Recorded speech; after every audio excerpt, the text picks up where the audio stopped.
Hey you, and welcome. My name is Mike, and in this whole video, we're going back to Phoenix. Well, I suppose this is actually Scottsdale, but come on, close enough. Holy smokes, I hear you say. What is this? Texas? New York? Canada? Florida? Well, I did say that's for another video. Well, we're actually going back because this video is kind of linked to the story of Mark Goudreau. Even though this takes place 12 years later, in the year 2018, when one man was just fed up. Let's give it a go.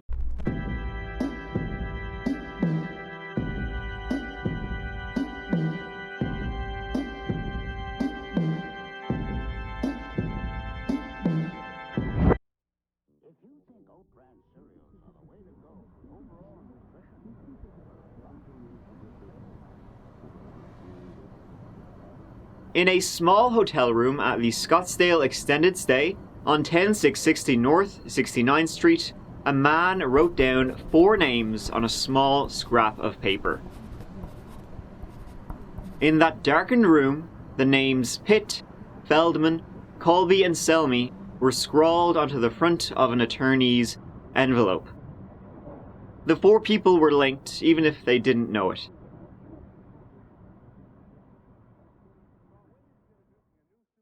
And the person who had, angrily scrawled down those 4 names had decided that they were the kind worth killing.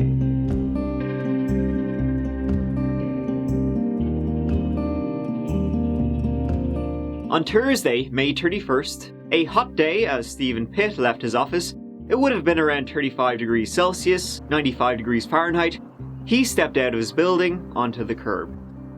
Stephen Pitt was a forensic psychiatrist that had made headlines. My name is Dr. Stephen, S-T-E-V-E-N, Pitt. He'd worked on such cases as JonBenet Ramsey, Columbine, and he'd even helped identify Mark Goudreau as the baseline killer.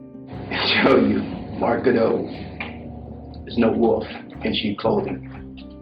11 years previous, as he struck just 30 minutes away, sometimes much closer. I think he's a street smart guy. I think he's a savvy guy. Dr. Stephen Pitt is a forensic psychiatrist who has worked on a number of high-profile criminal cases. Whether he's in complete denial or just a really, really good liar or both, I don't know. What I can tell you is that he is in complete control of that interview. Even though he worked on these very high-profile, criminal cases, his everyday, day-to-day was much less sensational. Divorce, custody hearings, smaller criminal cases. And it was as he walked out of his building at about 5:30 p.m. on the 31st of May that he was gunned down. Shots rang out without warning. Witnesses who happened to be in the area at the time said the attacker, the shooter, was a, quote, round man with bags under his eyes and wearing a black cap. They said they overheard Stephen and this guy arguing before gunshots rang out. And Stephen Pitt was shot to death and the attacker fled the scene. One witness who saw the attacker doing a legger said that it was a white man. His description was sketched and circulated. A well-known Valley forensic psychiatrist who worked on big cases like JonBenet Ramsey, Columbine, the baseline killer, was found shot dead outside his office in Scottsdale. And tonight, detectives are now trying to do what he did to figure out who killed him. The biggest takeaway. Pitt, also a nationally renowned and highly regarded forensic psychiatrist, a man who spent much of his career examining some of the most bizarre, violent, and high-profile crimes and criminals in this nation's modern history. He is well known. He's obviously done interviews and some other work for other media outlets and for police departments. So every avenue is going to be looked at by investigators to find out how and why this happened. It would be less than 24 hours later that this mysterious person would strike again. What's going on? A lady's down on the ground. She's passed out on the ground. Stay on the phone. I'm going to transfer us over to paramedics. Okay, just a moment. On Friday, the 1st of June, 48-year-old Valeria Sharp a paralegal, stepped out of the small law office she worked at around 2:15 p.m. Perhaps gonna grab a bit of grub, if this was any other day. It wasn't, and she was shot. She was shot in the face and managed to stumble towards a bus nearby calling for help, before collapsing on the ground. I looked, and I see the lady on the ground, the victim on the ground, face down, blood all over, and I thought that she landed on her nose and busted her nose kind of thing. Yeah. That's all I saw, but as I was witnessing it, she was trembling, like... When the emergency services arrived, Valeria was already gone. But there was a trail of blood leading back to her office, and following it inside, there was another woman crumpled up just inside the door. That was another paralegal named Laura Anderson. She had been shot twice. It seemed that she had tried to flee from the attacker.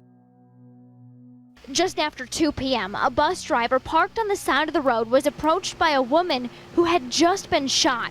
The woman told the driver to call 911. When the officers arrived, they found a female subject who had been shot in the head. The officers then began their investigation. They quickly found a blood trail where they followed it to a business east on 1st Street. Inside that law firm, they found the body of another woman also shot. Scottsdale police believe both women worked there. We do not believe this is a random incident, but we don't know the further involvement of the suspects. The shooter is still on the run. So, a shooting at a law firm. Well, let's just say there's probably no shortage of reasons why their job is kind of like to piss people off, a lot of people off, so, it's probably a laundry list of people who, So at the start, the police had no indication of where to begin of why this happened. As I said, the list for people who might be pissed off at lawyers, long. It may not have even been, linked to where it happened, to lawyering, etc., etc. It may have been Valeria or Laura's private lives. Somebody just, snapped and something had happened. And this time nobody actually had a look at who the shooter was. So like when the investigators were, investigating, they were just kind of, shooting the shit, kind of kicking the tires. And one of them just happened to ask, the partners and the other attorneys there, hey, off the dome, none of you guys ever happened to hire to work on one of your cases, Stephen Pitt, forensic psychiatrist, maybe you hired him to help you? Ring any bells? The answer to that was yes. They had hired Stephen Pitt a couple of times to work on various cases, so there's your first link between what happened yesterday. So that's a lead, right? And it wouldn't take very long for that to become solid. About 7 hours after the shooting at the offices of Burt, Feldman and Grenier, a real connection was made when shell casings confirmed that the same person had shot Stephen Pitt, Valeria Sharp and Laura Anderson. Well, the same gun shot them. Could be playing past the parcel. Scottsdale 911, do you need police, fire, or medical?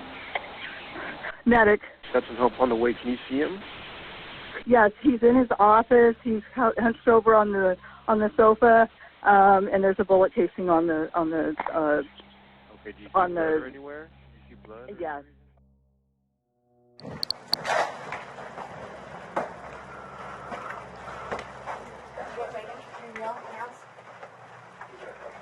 Yeah, make announcements, guys. Hold on. Police department, anybody inside? Announce yourself now.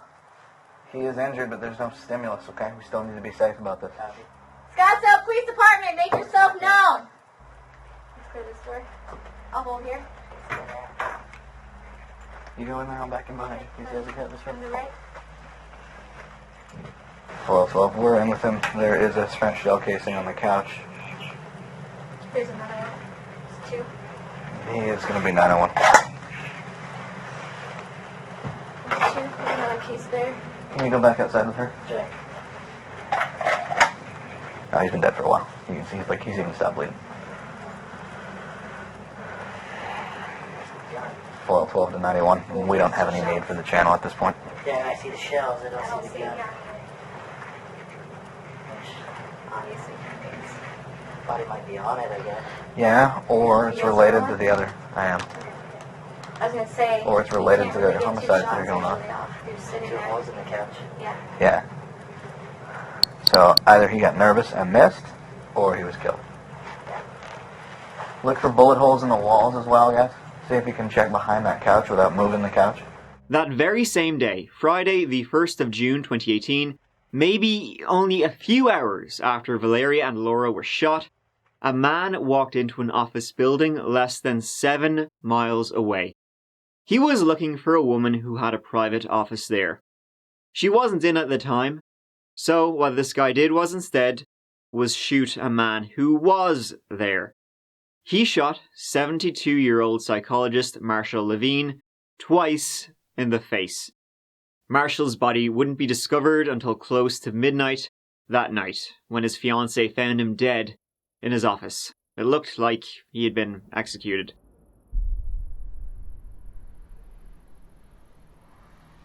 Shades of what had happened 12 years earlier were beginning to emerge, when 2 serial killers were on the loose at the same time. In 2018, what they had again was what appeared to be random attacks occurring without warning, with frightening suddenness before the mysterious shooter disappeared once again into the city. Marshall's murder was quickly tied to the others, and word began to spread that they must be linked somehow. A well-known forensic psychiatrist, 2 paralegals, and a psychologist. So, who could be next? Get the guy who shot. There's 2 shootings. Did they get the person who did it? We are still working on everything right now. Oh, really? And we're still kind of hectic scene. Judges were given extra security by law enforcement, as it appeared. Well, someone wasn't too happy with how things went in a courtroom. Hundreds of tips began pouring in. You'd have to go through them all.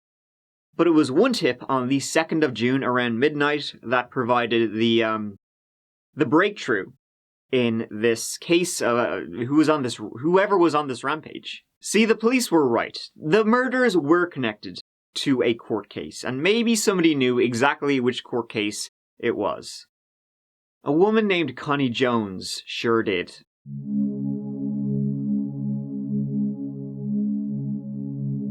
Connie Jones was married to a retired Phoenix police detective, and she had one son from a previous marriage who was in college. She knew who the killer was from that previous marriage.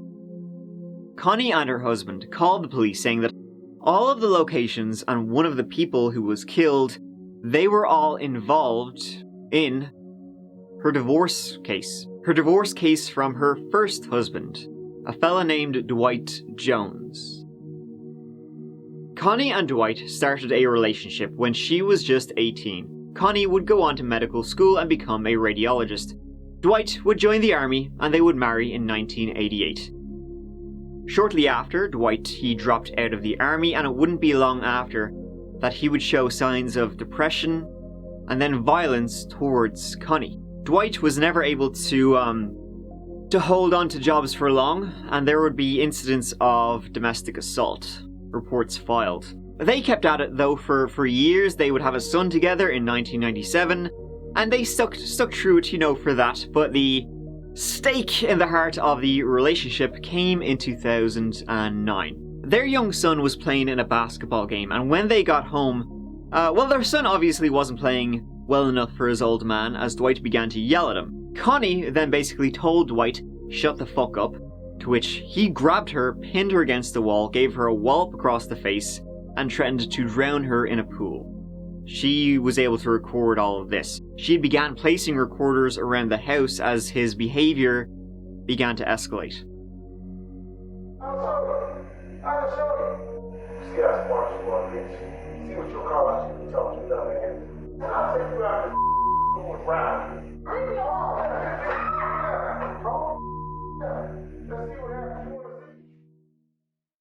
She called the police, which resulted in a standoff with SWAT. Dwight finally coming out with his young son in front of him, like a human shield. Great stuff right there. Less than a week later, Connie filed for divorce. Dwight, he would be involuntarily committed to a mental health institute. However, he would be let go after just a very short stay, after he was found to be quote, not mentally abnormal. Stephen Pitt, the forensic psychiatrist fresh off the baseline killer case, then entered the picture to assess Dwight. He determined that he had anxiety and mood disorders, was narcissistic, antisocial, and paranoid. And Stephen Pitt told the court during that divorce, proceedings, that if Dwight didn't get the proper treatment, he would continue to unravel. And he was right, and that is what would later make Stephen Pitt a target of Dwight's. Connie would get sole custody of their son, with Dwight getting supervised time with him. Connie would also have to pay Dwight $6,000 a month in spousal maintenance. She was a doctor, Dwight was jack shit. The two paralegals killed, well, they worked at the law office Connie's divorce attorney worked at. Valeria Sharp and Laura Anderson weren't on his hit list. They were just there. Same for Marshall Levine actually. He worked in the same building Connie and Dwight's son saw a psychologist at. She wasn't there that day, well she actually had just left early, and Marshall was still there. Marshall, Valeria and Laura were just in the wrong place at the wrong time. Connie, her husband and son had just returned from vacation when they saw the news, and she saw the signs as to who the killer was, and they quickly left town. It was likely he may turn up at her door. And Connie knew exactly who would be next on his list, a Paulette Selmy, who was the one who had signed off, that Dwight only gets supervised time with his son. But in the meantime, it was a mystery as to why he would do this. It was so long after the divorce, almost 10 years since he actually had divorced Connie. Connie was paying him a buttload of money every month, $6,000 a month. So why would he go on this rampage so long after the fact? Well, one indication as to what caused him to snap would be his YouTube channel, called Exposing Lowlifes. It's been removed from the internet, but some clips still exist. He never mentions his name or shows his face. Instead, he shows this creepy white mask. Hello YouTube and welcome to my channel. You rule I have a psychiatric problem based on some piece of that she hired? People who enable sexual assault should be held accountable. They should go to jail just like the pedophile, just like the rapist. That's how Larry Nasser, Dr. Larry Nasser, got away with it for so long. And this new guy at UNC, can't think of that doctor's name, that's how he got away with it so long. That's how Bill Cosby got away with it. Sandusky, Weinstein, all of these people had money and titles, and they had people covering up their crimes, just like Connie. How many people does she have to grope? How many children does she have to molest before she's brought to justice? And he somehow came to the conclusion that everybody was against him. Connie, Stephen Pitt, everybody who worked on the divorce case, they were all part of a conspiracy, they were all abusing his son, and they were all trying to make him look like a crazy person. Judging from those videos, he was doing a good enough job of that by himself. And one of the other things you need to understand is that what we talk about here is not confidential. Mm-hmm. Okay, yeah? Yes. And you understand that I'm not your doctor and I'm not here to treat you in any capacity. I understand that. So I started out with that. This woman can't complain that this is some confidential stuff I put up. This is my ex-wife talking to a guy named Dr. Stephen Pitt, who is doing a risk assessment at my ex's request because she says I'm a threat to her and my child. She's already had me involuntarily put into a psychiatric hospital because of a argument we had that she set up and tape recorded That's another long story that we'll get into later, but I just wanted you to see her interview and what a pathological liar she is, and a bad one at that. She would sleep with any and everybody because she was hypersexual, a sexual deviant. She also molested my child, and I told her I was leaving her and I was going to get sole custody. But that's a whole nother story. His main thesis, though, was that he had been robbed his son, and he would kill those he held responsible. All the videos were posted within 3 weeks of the beginning of his rampage. So they knew who was responsible for this spree. They even flew a helicopter in the middle of the night from Scottsdale to where Connie and her son were to do DNA tests, to get their DNA and compare it to DNA they found on a bullet casing.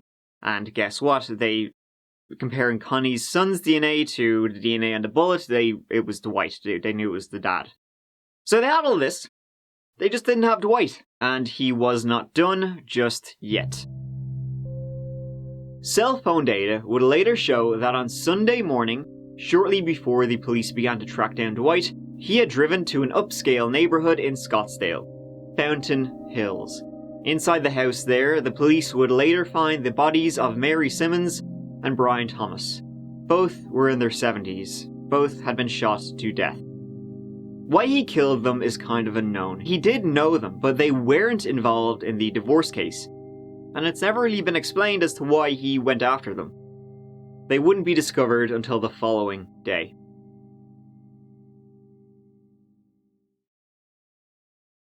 A few hours later, the police began tailing him, and they saw him dump a handgun in a dumpster, along with a black hat. The police would eventually tail him to Scottsdale Extended Stay on 10660 North 69th Street. Early on Monday, the 4th of June, police surrounded the hotel and began to get guests out of there. This is our Lions Roofing news chopper to give you the shots of what's happening there. A lot of police presence and more police on the way. Remember, this is involving multiple agencies. The Phoenix Police Department, Scottsdale Police Department. Over these 3 days and these 4 killings, they went from Phoenix to South Scottsdale to North Scottsdale. They tried to do it quietly at about 5 a.m., but obviously they didn't do it quietly enough. Because Dwight, he obviously must have heard something. He got out of bed, poked the head out the window, had a go at the cops surrounding the building. It was at this point that Dwight realized he had actually written 5 names on the envelope, the last being his own, and he had to finish what he started. So then, after poking the head out, popping a few shots at the police, he then decided to pop one off at himself.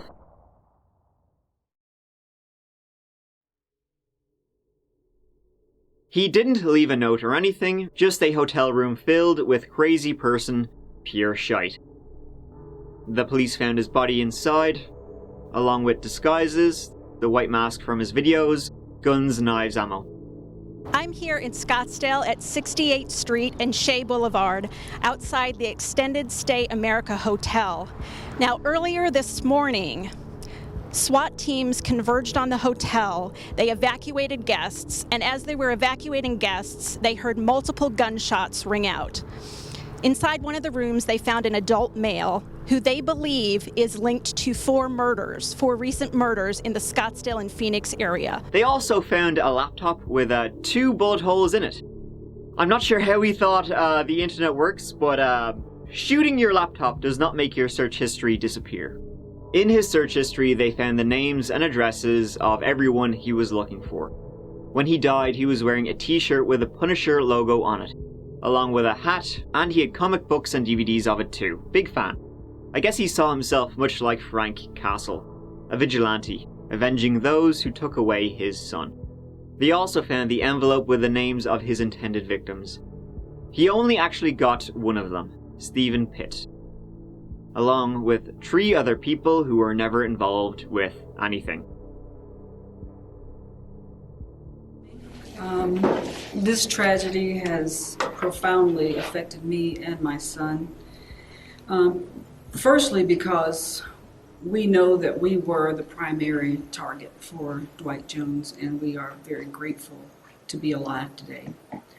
Secondly, we feel great sorrow for the families and for the victims, 6 innocent people who were killed at the hand of a maniac.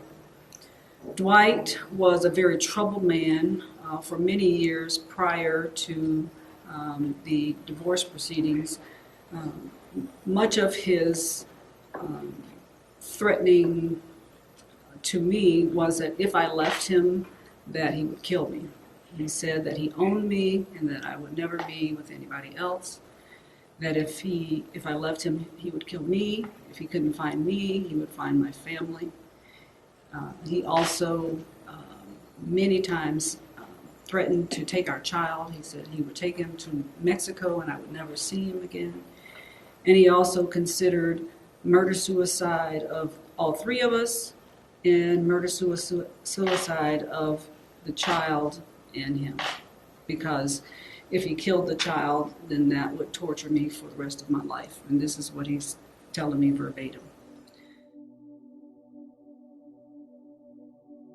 Why Dwight did what he did is still a mystery. He'd actually been living in that hotel for years, pretty much since he moved out of the house he shared with Connie. So more than likely he was in that very small room, stewing for quite some time. It's highly unusual for someone to wake up one morning and say, you know what, today's the day I want to become a serial killer. It just doesn't work that way. Going more and more batshit with every passing day until he just had enough. Killing himself was probably always the likely plan. He did tell me as well that because of his strong hold on me, again, I am his property, that he could wait for a long time before he got his revenge. That he could wait years and he would wait until my defenses were down and then he would act upon that. The fact that he killed the 2 older victims is still strange. It's understood Dwight asked one of the victims for money shortly before he began his rampage, even though he was getting $6,000 a month from Connie. They did refuse, so maybe he killed them out of revenge. Though he didn't steal anything from their fancy house in Fountain Hills.